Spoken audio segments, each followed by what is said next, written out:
I'd like to tell you about the strangest secret in the world. Not long ago, Albert Schweitzer, the great doctor and Nobel Prize winner, was being interviewed in London, and a reporter asked him, "Doctor, what's wrong with men today?" The great doctor was silent a moment, and then he said, "Men simply don't think." And it's about this that I want to talk with you. We live today in a golden age. This is an era that man has looked forward, dreamed of, and worked toward for thousands of years. But since it's here, we pretty well take it for granted. We in America are particularly fortunate to live in the richest land that ever existed on the face of the earth, a land of abundant opportunity for everyone. But do you know what happens? Let's take 100 men who start even at the age of 25. Do you have any idea what will happen to those men by the time they're 65? These 100 men who all start even at the age of 25 believe they're going to be successful. If you asked any one of these men if he wanted to be a success, he'd tell you that he did. And you'd notice that he was eager toward life, that there was a certain sparkle to his eye, an erectness to his carriage, and life seemed like a pretty interesting adventure to him. But by the time they're 65, 1 will be rich, 4 will be financially independent, 5 will still be working, 54 will be broke. Now think a moment. Out of the 100, only 5 make the grade. Why do so many fail? What has happened to the sparkle that was there when they were 25? What's become of the dreams, the hopes, the plans? And why is there such a large disparity between what these men intended to do and what they actually accomplished? When we say about 5% achieve success, we have to define success. And here's the definition. Success is the progressive realization of a worthy ideal. If a man is working toward a predetermined goal and knows where he's going, that man is a success. If he's not doing that, he's a failure. Success is the progressive realization of a worthy ideal. Rollo May, the distinguished psychiatrist, wrote a wonderful book called Man's Search for Himself. And in this book he says, the opposite of courage in our society is not cowardice, it is conformity. And there you have the trouble today. It's conformity. People acting like everyone else, without knowing why, without knowing where they're going. Now think of it. In America right now, there are over 14 million people 65 years of age and over, and about 13 million of these 14 million are broke. They're dependent on someone else for life's necessities. Now, we learn to read by the time we're 7. We learn to make a living by the time we're 25. Usually, by that time, we're not only making a living, we're supporting a family. And yet, by the time we're 65, we haven't learned how to become financially independent in the richest land that has ever been known. Why? We conform. And the trouble is that we're acting like the wrong percentage group, the 95% who don't succeed. Now, why do these people conform? Well, they don't know, really. These people believe that their lives are shaped by circumstances, by things that happen to them, by exterior forces. They're outer-directed people. A survey was made one time that covered a lot of men, working men, and these men were asked this question. Why do you work? Why do you get up in the morning? 19 out of 20 had no idea. If you ask them, they'll say, everyone goes to work in the morning. And that's the reason they do it, because everyone else is doing it. Now let's get back to our definition of success. Who succeeds? The only man who succeeds is the man who is progressively realizing a worthy ideal. He's the man who says, I'm going to become this, and then begins to work toward that goal. I'll tell you who the successful people are. A success is the school teacher who's teaching school because that's what she wanted to do. The success is the woman who's a wife and mother because she wanted to become a wife and mother and is doing a good job of it. The success is the man who runs the corner gas station because that's what he wanted to do. The success is the successful salesman who wants to become a top-notch salesman and grow and build with his organization. A success is anyone who is doing deliberately a predetermined job because that's what he decided to do deliberately. But only 1 out of 20 does that. That's why today there isn't really any competition, unless we make it for ourselves. Instead of competing, all we have to do is create. Now, for 20 years, I looked for the key which would determine what would happen to a human being. Was there a key I wanted to know which would make the future a promise that we could foretell to a large extent? Was there a key that would guarantee a person's becoming successful if he only knew about it and knew how to use it? Well, there is such a key, and I've found it. Have you ever wondered why so many men work so hard and honestly without ever achieving anything in particular, and others don't seem to work hard and yet seem to get everything? They have the magic touch. You've heard them say that about someone. Everything he touches turns to gold. And have you ever noticed that a man who becomes successful tends to continue to become successful, and on the other hand, have you noticed how a man who is a failure tends to continue to fail? It's because of goals. Some of us have them, some don't. People with goals succeed because they know where they're going. Now think of a ship leaving a harbor, and think of it with the complete voyage mapped out and planned. The captain and crew know exactly where it's going and how long it will take. It has a definite goal. 9,999 times out of 10,000 it will get to where it started out to get. Now let's take another ship, just like the first, only let's not put a crew on it, or a captain at the helm. Let's give it no aiming point, no goal, no destination. We just start the engines and let it go. I think you'll agree with me that if it gets out of the harbor at all, it will either sink or wind up on some deserted beach a derelict. It can't go any place because it has no destination and no guidance. It's the same with a human being. Take the salesman, for example. There is no other person in the world today with the future of a good salesman. Selling is the world's highest paid profession, if we're good at it and if we know where we're going. Every company needs top-notch salesmen, and they reward those men. The sky is the limit for them. But how many can you find? Someone once said, the human race is fixed, not to prevent the strong from winning, but to prevent the weak from losing. The American economy today can be likened to a convoy in time of war. The entire economy is slowed down to protect its weakest link, just as the convoy had to go at the speed that would permit its slowest vessel to remain in formation. That's why it's so easy to make a living today. It takes no particular brains or talent to make a living and support a family today. So we have a plateau of so-called security, if that's what a person's looking for. But we do have to decide how high above this plateau we want to aim for. Now let's get back to the strangest secret in the world, the story that I wanted to tell you today. Why do men with goals succeed in life, and men without them fail? Well, let me tell you something which, if you really understand it, will alter your life immediately. If you understand completely what I'm going to tell you from this moment on, your life will never be the same again. You'll suddenly find that good luck just seems to be attracted to you. The things you want just seem to fall in line. And from now on, you won't have the problems, the worries, the gnawing lump of anxiety that perhaps you've experienced before. Doubt, fear, well, they'll be things of the past. Here's the key to success, and the key to failure. We become what we think about. Now let me say that again. We become what we think about. Throughout all history, the great wise men and teachers, philosophers and prophets have disagreed with one another on many different things. It is only on this one point that they are in complete and unanimous agreement. Listen to what Marcus Aurelius, the great Roman emperor, said. He said, "A man's life is what his thoughts make of it." Disraeli said this, "Everything comes if a man will only wait. I have brought myself by long meditation to the conviction that a human being with a settled purpose must accomplish it, and that nothing can resist a will that will stake even existence for its fulfillment." Ralph Waldo Emerson said this, "A man is what he thinks about all day long." William James said, "The greatest discovery of my generation is that human beings can alter their lives by altering their attitudes of mind." And he also said, "We need only in cold blood act as if the thing in question were real, and it will become infallibly real by growing into such a connection with our life that it will become real. It will become so knit with habit and emotion that our interest in it will be those which characterize belief."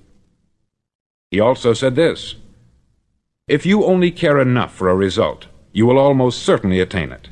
If you wish to be rich, you will be rich. If you wish to be learned, you will be learned. If you wish to be good, you will be good.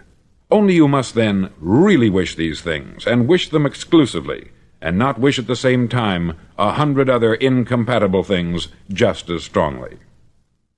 In the Bible you read, in Mark 9:23, "If thou canst believe, all things are possible to him that believeth."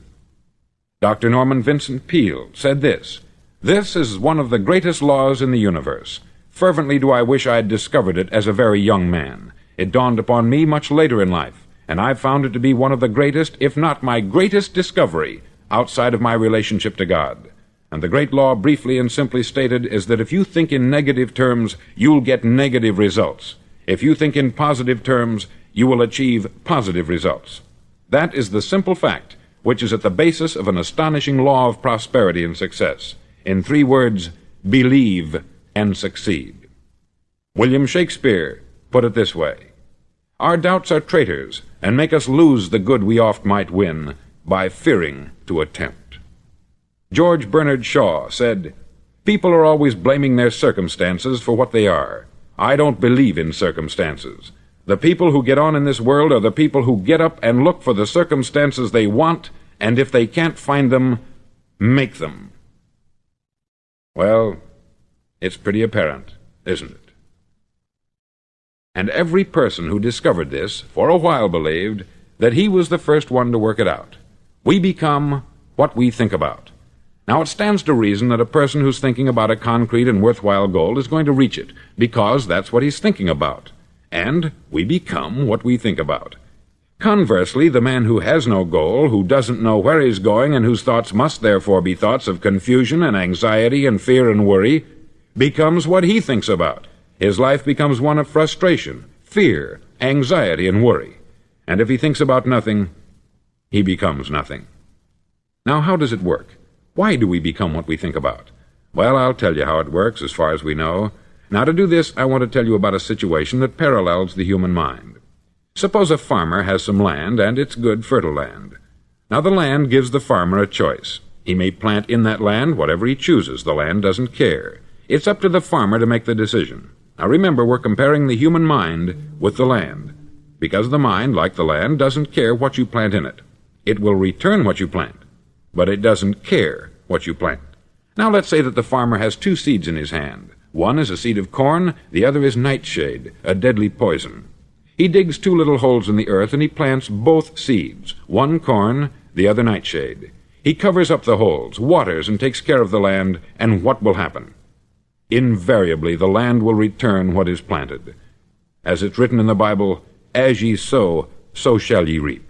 Remember, the land doesn't care. It will return poison in just as wonderful abundance as it will corn. So up come the 2 plants, one corn, one poison. Now, the human mind is far more fertile, far more incredible and mysterious than the land, but it works the same way. It doesn't care what we plant. Success, failure. A concrete, worthwhile goal, or confusion, misunderstanding, fear, anxiety, and so on. But what we plant, it will return to us. You see, the human mind is the last great unexplored continent on the earth. It contains riches beyond our wildest dreams. It will return anything we want to plant. Now, you might say, well, if that's true, why don't people use their minds more? Well, I think they've figured out an answer to that, too. Our mind comes as standard equipment at birth. It's free, and things that are given to us for nothing we place little value on. Things that we pay money for, we value. The paradox is that exactly the reverse is true. Everything that's really worthwhile in life came to us free. Our mind, our soul, our body, our hopes, our dreams, our ambitions, our intelligence, our love of family and children and friends. All these priceless possessions are free, but the things that cost us money are actually very cheap and can be replaced at any time. A good man can be completely wiped out and make another fortune. He can do that several times. Even if our home burns down, we can rebuild it, but the things we got for nothing, we can never replace. The human mind isn't used merely because we take it for granted. Familiarity breeds contempt. It can do any kind of job we assign to it, but generally speaking, we use it for little jobs instead of big important ones. Universities have proved that most of us are operating on about 10% of our abilities. Decide now, what is it you want? Plant your goal in your mind. It's the most important decision you'll ever make in your entire life. Do you want to be an outstanding salesman, a better worker at your particular job? Do you want to go places in your company, in your community? All you've got to do is plant that seed in your mind. Care for it. Work steadily toward your goal, and it will become a reality. It not only will, there's no way that it cannot. You see, that is a law, like the laws of Sir Isaac Newton, the laws of gravity. If you get on top of a building and jump off, you'll always go down. You'll never go up. And it's the same with all the other laws of nature. They always work. They're inflexible. Think about your goal in a relaxed, positive way. Picture yourself in your mind's eye as having already achieved this goal. See yourself doing the things you will be doing when you've reached your goal. Ours has been called the phenobarbital age, the age of ulcers and nervous breakdowns. At a time when medical research has raised us to a new plateau of good health and longevity, far too many of us worry ourselves into an early grave trying to cope with things in our own little personal ways, without learning a few great laws that will take care of everything for us. These things we bring on ourselves through our habitual way of thinking. Every one of us is the sum total of his own thoughts. He is where he is because that is exactly where he really wants to be, whether he'll admit that or not. Each of us must live off the fruit of his thoughts in the future, because what you think today and tomorrow, next month and next year, will mold your life and determine your future. You're guided by your mind. I remember one time I was driving through Arizona and I saw one of those giant earth-moving machines roaring along the road at about 35 miles an hour with what looked like 20 tons of dirt in it, a tremendous, incredible machine, and there was a little man perched way up on top with the wheel in his hands guiding it. And as I drove along, I was struck by the similarity of that machine to the human mind. Just suppose you're sitting at the controls of such a vast source of energy. Are you going to sit back and fold your arms and let it run itself into a ditch? Or are you going to keep both hands firmly on the wheel and control and direct this power to a specific, worthwhile purpose? It's up to you. You're in the driver's seat. You see, the very law that gives us success is a two-edged sword. We must control our thinking. The same rule that can lead a man to a life of success, wealth, happiness, and all the things he's ever dreamed of for himself and his family, that very same law can lead him into the gutter. It's all in how he uses it, for good or for bad. This is the strangest secret in the world. Now, why do I say it's strange, and why do I call it a secret? Actually, it isn't a secret at all. It was first promulgated by some of the earliest wise men, and it appears again and again throughout the Bible. But very few people have learned it, understand it. That's why it's strange, and why, for some equally strange reason, it virtually remains a secret. I believe that you could go out and walk down the main street of your town and ask one man after another what the secret of success is, and you probably wouldn't run into one man in a month who could tell you. Now, this information is enormously valuable to us, if we really understand it and apply it. It's valuable to us not only for our own lives, but the lives of those around us, our family, employees, associates, and friends. Life should be an exciting adventure. It should never be a bore. A man should live fully, be alive. He should be glad to get out of bed in the morning. He should be doing a job he likes to do because he does it well. One time I heard Grove Patterson make a speech, the editor-in-chief of the Toledo Daily Blade, and as he concluded his speech, he said something that I've never forgotten. He said something like this: "My years in the newspaper business have convinced me of several things, among them that people are basically good, and that we came from someplace, and we're going someplace. So we should make our time here an exciting adventure. The architect of the universe didn't build a stairway leading nowhere." And the greatest teacher of all, the carpenter from the plains of Galilee, gave us the secret time and time again. As ye believe, so shall it be done unto you. I've explained the strangest secret in the world and how it works. Now I want to explain how you can prove to yourself the enormous returns possible in your own life by putting this secret to a practical test. I want you to make a test that will last 30 days. Now, it isn't going to be easy. If you'll give it a good try, it will completely change your life for the better. Back in the 17th century, Sir Isaac Newton, the English mathematician and natural philosopher, gave us some natural laws of physics which apply as much to human beings as they do to the movement of bodies in the universe. Now, one of these laws is that for every action, there is an equal and opposite reaction. Simply stated, as it applies to you and me, it means we can achieve nothing without paying the price. The results of your 30-day experiment will be in direct proportion to the effort you put forth. To be a doctor, you must pay the price of long years of difficult study. to be successful in selling, and remember that each of us succeeds to the extent of his ability to sell, selling our families on our ideas, selling education in schools, selling our children on the advantages of living the good and honest life, selling our associates and employees on the importance of being exceptional people, to, of course, the profession of selling itself. But to be successful in selling our way to the good life, we must be willing to pay the price. Now, what is that price? Well, it's many things. First, it's understanding emotionally, as well as intellectually, that we literally become what we think about, that we must control our thoughts if we're to control our lives. It's understanding fully that, as ye sow, so shall ye reap. Secondly, it's cutting away all the fetters from the mind and permitting it to soar as it was divinely designed to do. It's the realization that your limitations are self-imposed, and that the opportunities for you today are enormous beyond belief. It's rising above narrow-minded pettiness and prejudice. Thirdly, to use all your courage to force yourself to think positively on your own problem, to set a definite and clearly defined goal for yourself, to let your marvelous mind think about your goal from all possible angles, to let your imagination speculate freely upon many different possible solutions, to refuse to believe there are any circumstances sufficiently strong to defeat you in the accomplishment of your purpose, to act promptly and decisively when your course is clear, and to keep constantly aware of the fact that you are, at this moment, standing in the middle of your own acre of diamonds, as Russell Conwell used to point out. Fourth, save at least 10% of what you earn. It's also remembering that no matter what your present job, it has enormous possibilities if you're willing to pay the price. Now let's just go over the important points in the price each of us must pay to achieve the wonderful life that can be ours. It is, of course, worth any price. 1. You will become what you think about. 2. Remember the word imagination. Let your mind soar. 3. Courage. Concentrate on your goal every day. 4. Save 10% of what you earn. And action. Ideas are worthless unless we act on them.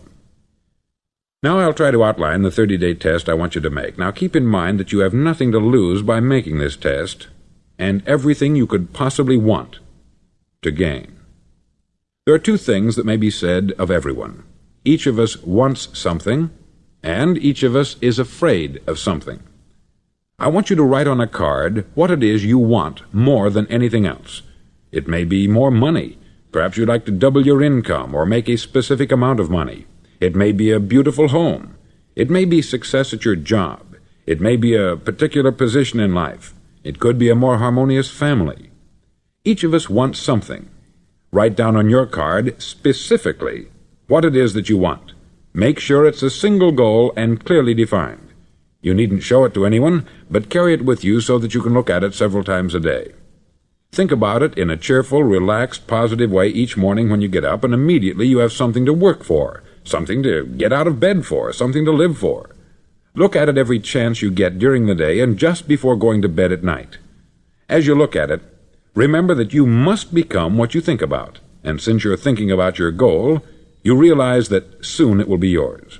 In fact, it's yours really the moment you write it down and begin to think about it. Look at the abundance all around you as you go about your daily business. You have as much right to this abundance as any other living creature. It's yours for the asking. Now we come to the difficult part. Difficult because it means the formation of what is probably a brand new habit, and new habits are not easily formed. Once formed, however, it'll follow you for the rest of your life.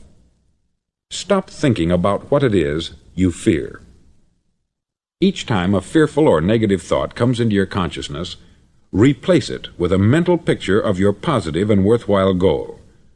There will come times when you will feel like giving up.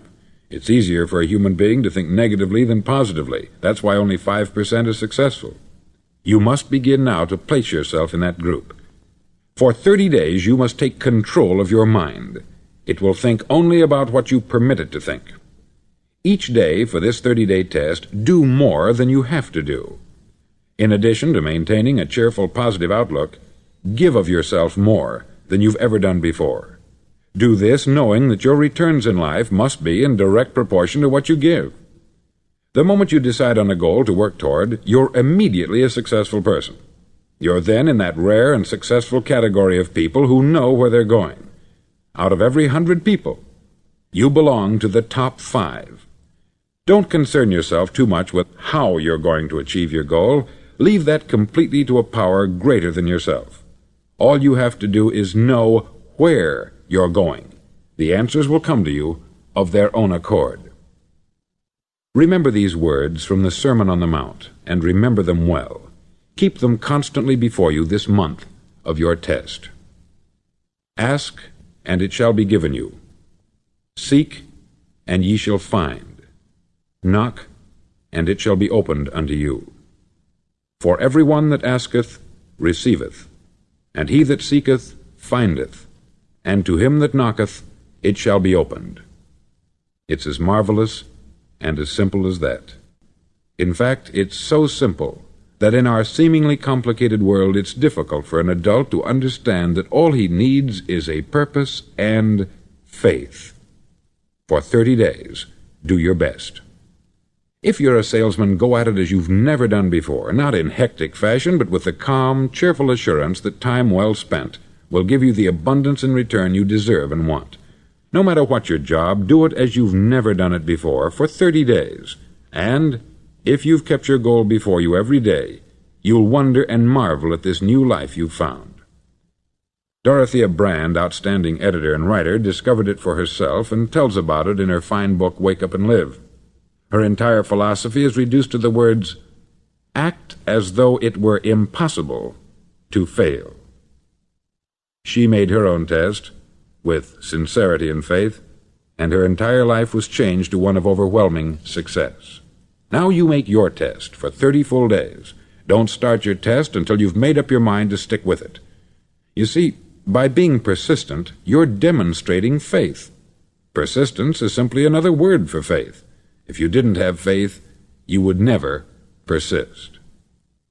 If you should fail during your first 30 days, by that I mean suddenly find yourself overwhelmed by negative thoughts, you've got to start over again from that point and go 30 more days. Gradually your new habit will form until you find yourself one of that wonderful minority to whom virtually nothing is impossible. Don't forget the card. It's vitally important as you begin this new way of living. On one side of the card, write your goal, whatever it may be. On the other side, write the words we've quoted from the Sermon on the Mount. Ask, and it shall be given you. Seek, and ye shall find. Knock, and it shall be opened unto you. Nothing great was ever accomplished without inspiration. See that during these crucial first 30 days, your own inspiration is kept at a peak. Above all, don't worry. Worry brings fear, and fear is crippling. The only thing that can cause you to worry during your test is trying to do it all yourself. Know that all you have to do is hold your goal before you. Everything else will take care of itself. Remember also to keep calm and cheerful. Don't let petty things annoy you and get you off course. Now, since making this test is difficult, some may say, well, why should I bother? Well, look at the alternative. No one wants to be a failure. No one really wants to be a mediocre individual. No one wants a life constantly filled with worry, fear, and frustration. Therefore, remember that you must reap that which you sow. If you sow negative thoughts, your life will be filled with negative things. If you sow positive thoughts, your life will be cheerful, successful, and positive. Now, gradually, you will have a tendency to forget what you've heard on this record. Play it often. Keep reminding yourself of what you must do to form this new habit. Gather your whole family about and listen to what's been said here at regular intervals. You know, most men will tell you that they want to make money without understanding the law. The only people who make money work in the mint. The rest of us must earn money. This is what causes those who keep looking for something for nothing or a free ride to fail in life. The only way to earn money is by providing people with services or products which are needed and useful.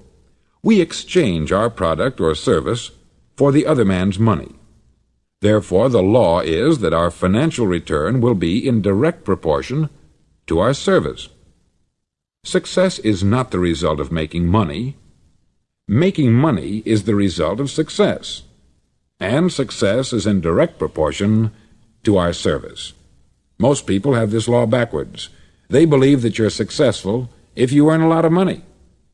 The truth is that you can only earn money after you're successful. It's like the story of the man who sat in front of the stove and said to it, "Give me heat, and then I'll add the wood." How many men and women do you know, or do you suppose there are today, who take the same attitude toward life? There are millions. We've got to put the fuel in before we can expect heat. Likewise, we've got to be of service first before we can expect money. Don't concern yourself with the money. Be of service. Build, work, dream, create. Do this, and you'll find there's no limit to the prosperity and abundance that will come to you. Prosperity is founded upon a law of mutual exchange. Any person who contributes to prosperity must prosper in turn himself. Sometimes the return will not come from those you serve, but it must come to you from someplace, for that is the law. For every action, there is an equal and opposite reaction. As you go daily through your 30-day test period, remember that your success will always be measured by the quality and quantity of service you render, and money is a yardstick for measuring this service. No man can get rich himself unless he enriches others. There are no exceptions to a law. You can drive down any street in America and from your car estimate the service that's being rendered by the people living on that street. Had you ever thought of this yardstick before? It's interesting. Some, like ministers and priests and other devoted people, measure their returns in the realm of the spiritual, but again, their returns are equal to their service. Once this law is fully understood, any thinking person can tell his own fortune. If he wants more, he must be of more service to those from whom he receives his return. If he wants less, he has only to reduce this service. This is the price you must pay for what you want. If you believe you can enrich yourself by deluding others, you can only end by deluding yourself. It may take some time, but just as surely as you breathe, you'll get back what you put out. Don't ever make the mistake of thinking you can avert this. It's impossible. The prisons and the streets where the lonely walk are filled with people who tried to make new laws just for themselves. We may avoid the laws of man, but there are greater laws that cannot be broken. An outstanding medical doctor recently pointed out 6 steps that will help you realize success. 1. Set yourself a definite goal. 2. Quit running yourself down. 3. Stop thinking of all the reasons why you cannot be successful, and instead think of all the reasons why you can. 4. Trace your attitudes back through your childhood and try to discover where you first got the idea you couldn't be a success, if that's the way you've been thinking. 5. Change the image you have of yourself by writing out a description of the person you would like to be. And 6. Act the part of the successful person you have decided to become.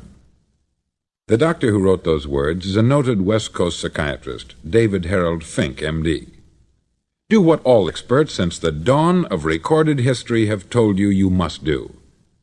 Pay the price by becoming the person you want to become. It's not nearly as difficult as living unsuccessfully. Make your 30-day test. Then repeat it. Then repeat it again. Each time it will become more a part of you until you'll wonder how you could ever have lived any other way. Live this new way, and the floodgates of abundance will open and pour over you more riches than you may have dreamed existed. Money? Yes, lots of it. But what's more important, you'll have peace. You'll be in that wonderful minority who lead calm, cheerful, successful lives. Start today. You have nothing to lose, but you have a life to win.